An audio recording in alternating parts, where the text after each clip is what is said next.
ಬಿಹಾರದಿಂದ ನಮ್ಮ ಜೊತೆಗೆ ನಮ್ಮ ಪ್ರತಿನಿಧಿ ಕೂಡ ಜಾಯ್ನ್ ಆಗಿದ್ದಾರೆ. ಅವ್ರ ಜೊತೆಗೂ ಕೂಡ ಮಾತಾಡೋಣ. 74 ಕ್ಷೇತ್ರಗಳಲ್ಲಿ ಈಗ ಮಹಾಗಠಬಂಧನ್ ಮುನ್ನಡೆಯನ್ನ ಕಾತ್ಕೊಂಡಿರುವಂತದನ್ನ ನೋಡ್ತಾ ಇದೀವಿ. ಬಟ್ ಎನ್ಡಿಎ ಸ್ಟಿಲ್ ನಿರಂತರವಾಗಿ ಮುನ್ನಡೆಯನ್ನ ಪಡ್ಕೊಂಡಿದೆ. ನಾವು ಪ್ರತಿನಿಧಿ ಪ್ರಮೋದ್ ಬಿಹಾರದಿಂದ ಈಗ ಜಾಯ್ನ್ ಆಗ್ತಾ ಇದ್ದಾರೆ. ಪ್ರಮೋದ್, ಈಗ ಒಂದು ಜಯದ ಹೊನಲು ಏನಾದ್ರೂ ಅಲ್ಲಿ ಕಾಣಿಸ್ತಾ ಇದೆಯಾ? ಆಲ್ರೆಡಿ ಸಂಭ್ರಮಾಚರಣೆಗಳು ಅಲ್ಲಿ ನಡೀತಾ ಇದೆಯಾ? ಈಗ ಬಿಜೆಪಿ ಕಚೇರಿಯಲ್ಲಿ ಅಥವಾ ಜೆಡಿಯು ಕಚೇರಿಯಲ್ಲಿ ಹೇಗಿದೆ ಸದ್ಯಕ್ಕೆ ಒಂದು ವಾತಾವರಣ? ಅಲ್ಲಿಂದ ಯಾವ ರೀತಿಯಾಗಿ ಸೀನ್ ಅನ್ನ ಎಕ್ಸ್ಪ್ಲೇನ್ ಮಾಡಬಹುದು? Pramod, over to you. Rehman, ನಾನೀಗ ಜೆಡಿಯು ಕಚೇರಿಯಲ್ಲಿ ಇದ್ದೀನಿ. ಜೆಡಿಯು ಕಚೇರಿಯಲ್ಲಿ ಈಗಾಗಲೇ ಕಾರ್ಯಕರ್ತರು ನಿಧಾನವಾಗಿ ಬರ್ತಾ ಇದ್ದಾರೆ. ಜೆಡಿಯು ಕಚೇರಿಯ ಹೊರಭಾಗದಲ್ಲಿ ಈಗಾಗಲೇ ಟೆಂಟ್ಗಳನ್ನು ಕೂಡ ಹಾಕಲಾಗ್ತಾ ಇದೆ. ಇನ್ಫ್ಯಾಕ್ಟ್ ಈಗ ನಿನ್ನೆಯೇ ಸಾಕಷ್ಟು ದೊಡ್ಡ ಸಂಖ್ಯೆಯಲ್ಲಿ ಕಾರ್ಯಕರ್ತರು ಈ ಭಾಗಕ್ಕೆ ಬಂದಿದ್ರು. ಟೈಗರ್ ಅಭಿ ಜಿಂದಾ ಹೇ, ಇದು ಜೆಡಿಯು ಕಚೇರಿಯಿಂದ ಕೇಳಿಬರ್ತಾ ಇರುವಂತಹ ಘೋಷಣೆ ರೆಹಮಾನ್. ಯಾಕೆಂದ್ರೆ ನಿನ್ನೆ ಬಹುದೊಡ್ಡದಾದಂಥ ಒಂದು ಪೋಸ್ಟರ್ ಅನ್ನು ಹಾಕಲಾಗಿತ್ತು. ನಿತೀಶ್ ಕುಮಾರ್ ಅವರನ್ನ ಹುಲಿಗೆ ಹೋಲಿಸಿ ಟೈಗರ್ ಅಭಿ ಜಿಂದಾ ಎನ್ನುವಂಥ ಪೋಸ್ಟರ್ಗಳನ್ನು ಜೆಡಿಯು ಕಚೇರಿಯ ಸುತ್ತಮುತ್ತಲು ಪಾಟ್ನಾ ಅಂತ ಪ್ರಮುಖ ಭಾಗದಲ್ಲಿ ಅಳವಡಿಸಲಾಗಿತ್ತು.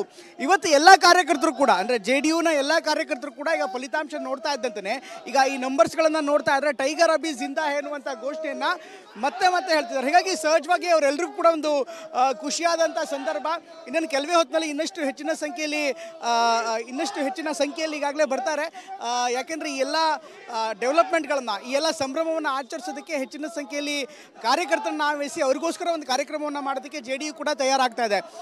ಇನ್ನೊಂದು ಕಡೆಗೆ ಸಾಕಷ್ಟು ವಿಶ್ಲೇಷಣೆಗಳು ಕೂಡ ಆಗ್ತಾ ಇದೆ. ಯಾಕೆ ಈ ರೀತಿಯಾದಂಥ ಫಲಿತಾಂಶ ಬಂತು? ಬಹುಶಃ ನೆಕ್ ಟು ನೆಕ್ ಫೈಟ್ ಕಳೆದ 2020 ಚುನಾವಣೆಯಲ್ಲಾಗಿತ್ತು. ಆದರೆ ಈ ಬಾರಿ ಏನಾದರೂ ಕೂಡ ಗಠಬಂಧನ್ಗೆ ಸಾಕಷ್ಟು ಅವಕಾಶ ಇತ್ತ ಅನ್ನುವಂಥ ಮಾತುಗಳು ಕೂಡ ಕೇಳಿಬಂದಿತ್ತು. ಆದರೆ ಎಲ್ಲ ಬೆಳವಣಿಗೆಗಳನ್ನು ಗಮನಿಸ್ತಾ ಇದ್ರೆ ಇಲ್ಲಿ ಬಿಹಾರದಿಂದ ಕಂಡು ಬರ್ತಾ ಇರುವಂಥ ಚಿತ್ರಣ ರೆಹಮಾನ್, ಇಲ್ಲಿ ಆಡಳಿತ ಪಕ್ಷ ಒಂದಾಗಿತ್ತು, ವಿಪಕ್ಷ ಅಂದರೆ ಯಾರು ಆಡಳಿತಾರೂಢ ಪಕ್ಷವನ್ನು ಎದುರಿಸ್ತಾ ಇದ್ರು ಅವರು ಸಂಪೂರ್ಣವಾಗಿ ತುಂಡಾಗಿದ್ರು, ಅಂದರೆ ಸಂಪೂರ್ಣವಾಗಿ ವಿಘಟನೆ ಹೊಂದಿದ್ರು. ಇದು ಕೂಡ ಎಲ್ಲೊಂದು ಕಡೆಗೆ ಸೋಲಿಗೆ ಕಾರಣ ಅಂದರೆ ತಪ್ಪಾಗಲ್ಲ.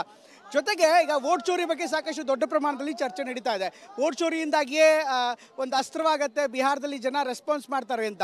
ಆರಂಭದಲ್ಲಿ ರಾಹುಲ್ ಗಾಂಧಿ ಬಂದಂಥ ಸಂದರ್ಭದಲ್ಲಿ, ಅಭಿಯಾನ ಮಾಡಿದಂಥ ಸಂದರ್ಭದಲ್ಲಿ ಸಹಜವಾಗಿ ಅವ್ರಿಗೊಂದು ರೆಸ್ಪಾನ್ಸ್ ಅಂತ ಸಿಕ್ತು. ಆದರೆ ತಳಮಟ್ಟದಲ್ಲಿ ಈ ವೋಟ್ ಚೋರಿ ಅನ್ನುವಂಥದ್ದು ನಿಜಕ್ಕೂ ಇಶ್ಯೂನಾ ಅಂತ ಕೇಳಿದ್ರೆ ಖಂಡಿತವಾಗ್ಲೂ ಇಲ್ಲ. ಯಾಕೆಂದರೆ ಬಿಹಾರದಂಥ ನೆಲದಲ್ಲಿ ವೋಟ್ ಚೋರಿ ಎಲ್ಲ ಬೇಟಿಕಾ ಚೋರಿ ಹೋಗ್ತೈತೆ ಅಂತ ಹೇಳ್ತಿದ್ರು. ಅಂದರೆ ನಮ್ಗೆ ಮತ ಕಳ್ತನ ಮಾಡೋದಿರಲಿ, ನಮ್ಮ ಮನೆ ಮಕ್ಕಳನ್ನೇ ಕಳ್ತನ ಮಾಡ್ತಾ ಇದ್ರು ಅಂತ ಒಂದು ಪರಿಸ್ಥಿತಿ ಕೂಡ ಇದೆ.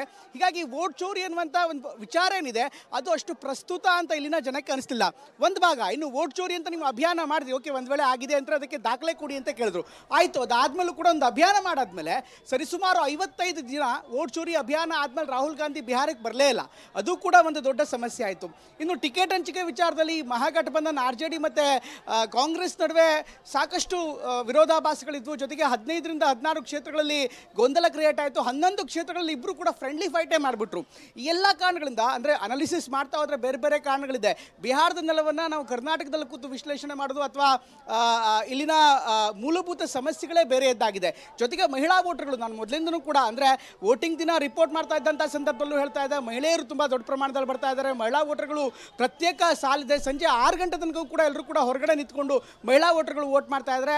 ಆ ಥರ ಚಳಿತ್ತು, ಸುಮಾರು 14-15 ಡಿಗ್ರಿ ಇತ್ತು, ಆದರೂ ಕೂಡ ಜನ ಬಂದು ವೋಟ್ ಹಾಕಿದ್ದಾರೆ. ಅಂದರೆ ಇದು ಆ್ಯಂಟಿ ಇನ್ಕಂಬೆನ್ಸಿ ಇರ್ಬೋದಾ ಅನ್ನುವಂಥ ಒಂದು ಅನಾಲಿಸಿಸ್ ಇತ್ತು. ಆದರೆ ಯಾವಾಗ ಮಹಿಳೆಯರು ದೊಡ್ಡ ಪ್ರಮಾಣದಲ್ಲಿ ಬಂದಿದ್ದಾರೆ ಅದು ಪ್ರೋ ಇನ್ಕಂಬೆನ್ಸಿಯಾಗಿ ಬದಲಾಗಿರುವಂಥ ಸಾಧ್ಯತೆ ಇದೆ ಅನ್ನುವಂಥ ವಿಶ್ಲೇಷಣೆಗಳು ಕೂಡ ಕೇಳಿಬಂತು. ಯಾಕೆಂದರೆ ನಿತೀಶ್ ಕುಮಾರ್ ಬಗ್ಗೆ ಎಷ್ಟೇ ಆ್ಯಂಟಿ ಇನ್ಕಂಬೆನ್ಸಿ ಇದ್ದರೂ, ಸರ್ಕಾರದ ಬಗ್ಗೆ ಎಷ್ಟೇ ಒಪಿನಿಯನ್ ಇದ್ದರೂ ಕೂಡ ನಿತೀಶ್ ಕುಮಾರ್ ಬಗ್ಗೆ ಜನ ಇನ್ನೂ ಕೂಡ ಒಲ್ಬಿಟ್ಕೊಂಡಿದ್ದಾರೆ ರೆಹಮಾನ್. ಇವತ್ತಿಗೂ ಕೂಡ ನಿತೀಶ್ ಕುಮಾರ್ ಬೇರೆಲ್ಲ ಬಿಹಾರದ ಇನ್ನಿತರ ಪ್ರಮುಖ ನಾಯಕರುಗಳಿಗೆ ಕಂಪೇರ್ ಮಾಡಿದ್ರೆ ಖಂಡಿತವಾಗ್ಲೂ ಒಂದು ವಿಶ್ವಾಸಾರ್ಹ ನಾಯಕತ್ವ ಅನ್ನೋಂಥದ್ದಿದೆ. ಈ ಕಾರಣಕ್ಕೋಸ್ಕರ ನಿತೀಶ್ ಕುಮಾರ್ಗೆ ಮತ ಹಾಕಿದ್ದಾರೆ. ಮತ್ತೊಂದು ವಿಚಾರ, ತೇಜಸ್ವಿ ಯಾದವ್ ಬಗ್ಗೆ ಕೂಡ ಈ ನೆಲದಲ್ಲಿ ಅಷ್ಟೇ ಉತ್ತಮ ಅಂತ ಬೆಂಬಲ ಇದೆ. ಆದರೆ ಅವರ ಪಾರ್ಟ್ನರ್ಗಳು ಯಾರಿದ್ದಾರೆ, ಕಾಂಗ್ರೆಸ್ ಇರ್ಬೋದು, VIP ಪಕ್ಷನೇ ಇರ್ಬೋದು, ಇನ್ನಿತರ ಪಕ್ಷರು ಯಾರಿದ್ದಾರೆ, ಅವರು ಅದೇ ರೀತಿ ಪರ್ಫಾರ್ಮೆನ್ಸ್ ಮಾಡ್ತಾ ಇಲ್ಲ. ಅದು ಕೂಡ ಇಲ್ಲ ಒಂದ್ ಕಡೆಗೆ ಈ ಬಾರಿ ಸಾಕಷ್ಟು ತೊಂದರೆ ಆಗಿದೆ. ಜೊತೆಗೆ ಅತ್ತ ತೇಜಸ್ವಿ ಯಾದವ್ ಪಕ್ಷ ಅಂದ್ರೆ RJDನ 2 ಭಾಗ ಆಯಿತು. ತೇಜ್ ಪ್ರತಾಪ್ ಕೂಡ ಬೇರೆ ಬೇರೆ ಹೋದ್ರು. ಎಲ್ಲ ಕಾರಣಗಳಿದೆ. ಇದೆಲ್ಲಕ್ಕಿಂತ ಹೆಚ್ಚಾಗಿ ಇಲ್ಲಿ ತೇಜಸ್ವಿ ಯಾದವ್ ಈ ಬಾರಿಯ ಚುನಾವಣೆಯಲ್ಲಿ 2020 ಕಂಪೇರ್ ಮಾಡಿದ್ರೆ I will take last 30 seconds, ಕಳೆದ 2020 ಚುನಾವಣೆಗೆ ಕಂಪೇರ್ ಮಾಡಿದ್ರೆ ಈ ಬಾರಿ ಅಷ್ಟೊಂದು ಹವಾ ಇರಲಿಲ್ಲ. ಜೊತೆಗೆ ಪ್ರಶಾಂತ್ ಕಿಶೋರ್ ಕೇಳಿದಂಥ ಪ್ರತಿ ಪ್ರಶ್ನೆಗಳು ಕೂಡ ಹೆಚ್ಚಾಗಿ ತೇಜಸ್ವಿ ಯಾದವ್ನೇ ಡ್ಯಾಮೇಜ್ ಮಾಡ್ತು ಬಿಟ್ರೆ ಬಿಜೆಪಿಗರನ್ನ ಡ್ಯಾಮೇಜ್ ಮಾಡಿಲ್ಲ. ಯಾಕೆಂದ್ರೆ ಬಿಜೆಪಿಗರು ಪ್ರಶಾಂತ್ ಕಿಶೋರ್ಗೆ ರಿಯಾಕ್ಟೇ ಮಾಡ್ತಾ ಇರಲಿಲ್ಲ.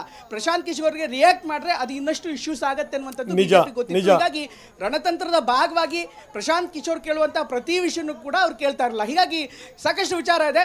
ಎನಿವೆ ಇದು JDU ನ ಟೈಮ್, ಇದು NDA ನ ಟೈಮು, ಬಿಜೆಪಿ ನಾಯಕರ ಟೈಮು. ಅವರಿಗೆ ಸಂಭ್ರಮಾಚರಣೆಗೆ ಮತ್ತೊಂದು ಅವಕಾಶ ಸಿಕ್ಕಂತೆ ಆಗಿದೆ. Rehman. Yes, thank you Pramod.